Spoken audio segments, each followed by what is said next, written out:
Hello everybody. I don't really know what to call this bit. It's the more, I guess, serious things that I want to talk about.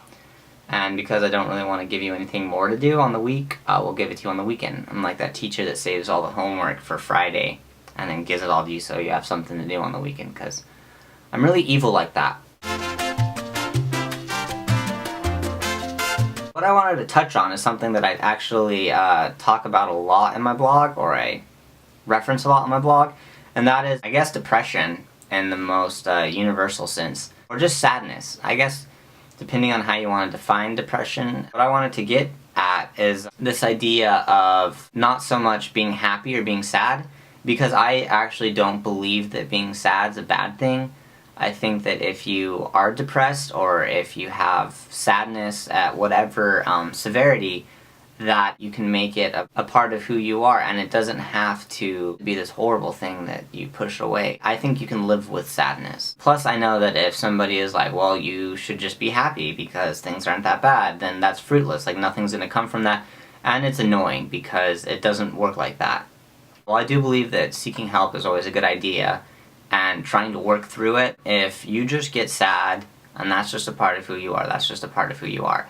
What I want to get at is, constructive thoughts versus destructive thoughts, because instead of being happy or sad, I think that it should come down to being constructive as opposed to destructive. Maybe just because I'm a romantic, I really like the idea that as humans we are moving up towards something greater, that we're building off of past discoveries of ourselves, our mind, of the world around us, and that we can continue building and I guess becoming more enlightened in a sense. And so I feel that we sort of owe it to ourselves that we should continue moving up and continue moving forward. Because there's so many good ideas, there's so much good thoughts out there, and I think we need to fill ourselves with that and continue upwards.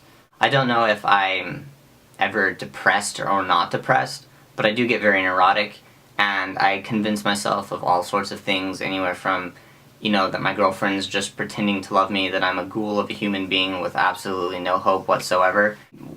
It distorts my sense of reality. I don't know what's real and what's not real anymore. That stuff seems so real to me.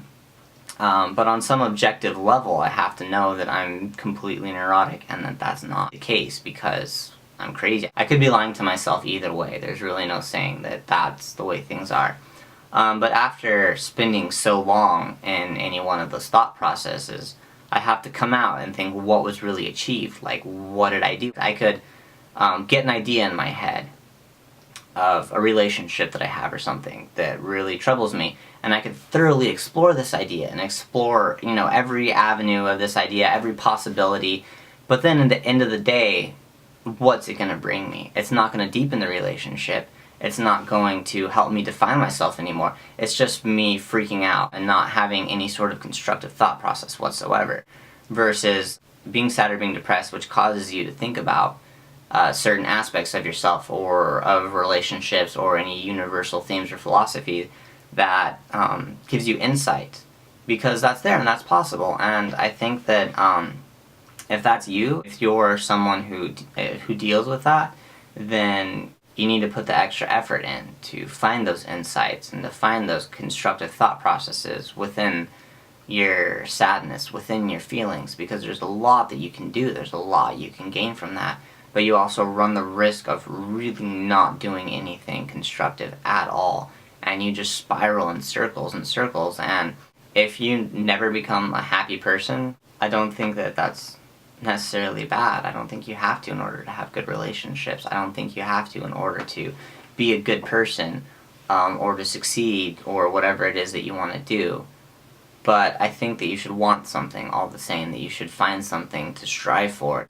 So that's basically it. I know that depression means different things to a lot of you, and it's really a defining quality of some of you. And so this isn't to put you down, this isn't to tell you what to do. I guess it's just something to think about it. It's another angle to look at yourself from. So I wish you the best of luck, and if your depression is at a level where it's just impossible to have any thought that doesn't tear you down, then my heart goes out to you. I talk to a lot of you on Tumblr, and I think you guys are awesome. And so if you guys end up not becoming better, well, then you're just left as awesome people. And so stay awesome and do awesome things. Let me know what your thoughts are. Let me know what depression means to you. If there's anything that you strive for in life, or if you think maybe we should be building towards something greater. I don't think it's about being happy or sad. I think that you're okay the way you are, and that you can do a lot and you can achieve a lot. Alright guys, have yourselves a great weekend. Take it easy.